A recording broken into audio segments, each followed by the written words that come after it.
रात के ठीक 2:17 हुए थे। पहाड़ों के बीच फैली ठंडी हवा अचानक थम गई, जैसे किसी ने पूरी घाटी का पॉज बटन दबा दिया हो। और तभी एक पुराना जंग लगा दरवाजा धीरे, बहुत धीरे चल खुला। लेकिन अजीब बात यह थी, दरवाजे को खोलने वाला वहां कोई नहीं था।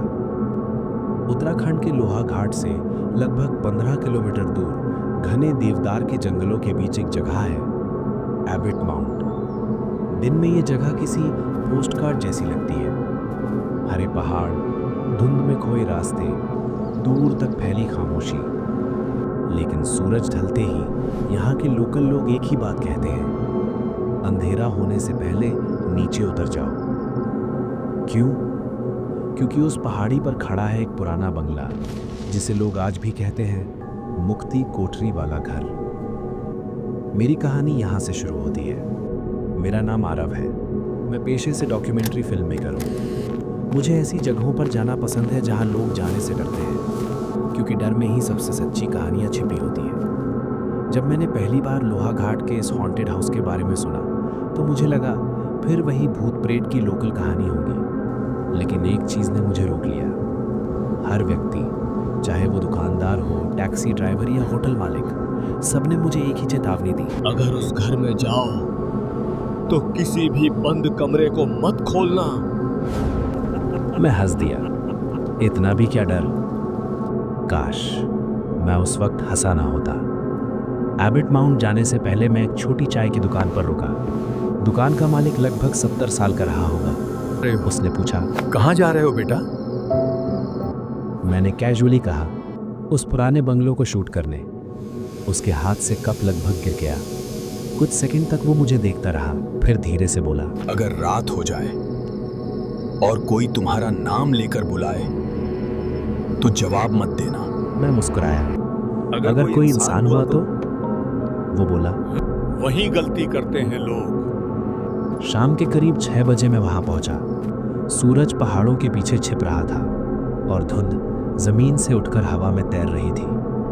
बंगला वैसा नहीं था जैसा हॉन्टेड हाउसेस फिल्मों में होते हैं, न टूटा न गिरा हुआ, बस बहुत ज्यादा शांत, जैसे वो सांस ले रहा हो। जैसे ही मैं अंदर गया, मेरे कैमरे की स्क्रीन 1 सेकंड के लिए फ्लिकर हुई। मैंने सोचा बैटरी इशू होगा, लेकिन फिर मेरे फोन का नेटवर्क चला गया। घड़ी रुक गई। हाँ, सचमुच रुक गई। 6:12 पर, और आगे बढ़ ही नहीं।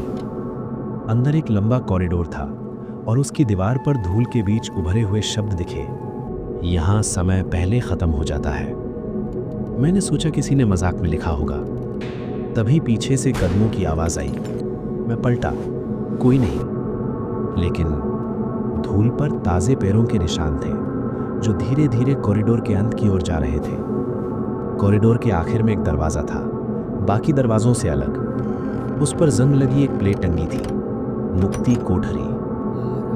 अचानक मेरे कान के पास किसी ने बहुत धीमे कहा, मत खोलो। मैं झटके से पलटा, कोई नहीं। मेरे दिल की धड़कन अब साफ सुनाई दे रही थी, लेकिन क्यूरियोसिटी डर से बड़ी थी। मैंने दरवाजा धक्का दिया। कमरा बिल्कुल खाली था, न बिस्तर न मशीन, बस बीच में एक पुरानी कुर्सी और सामने दीवार पर एक घड़ी जो चल रही थी। मैं चौंका।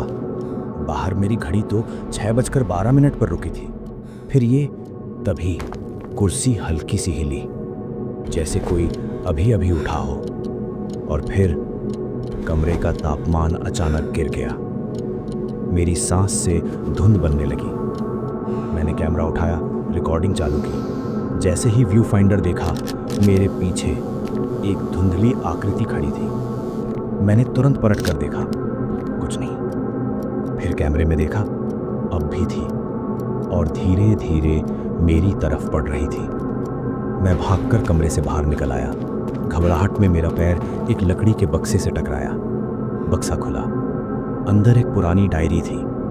कवर पर लिखा था डॉक्टर मॉरिस। मैंने पढ़ना शुरू किया। उसमें तारीखें थीं, नाम थे, और हर नाम के आगे एक समय लिखा था, जैसे राम सिंह 3:10 AM।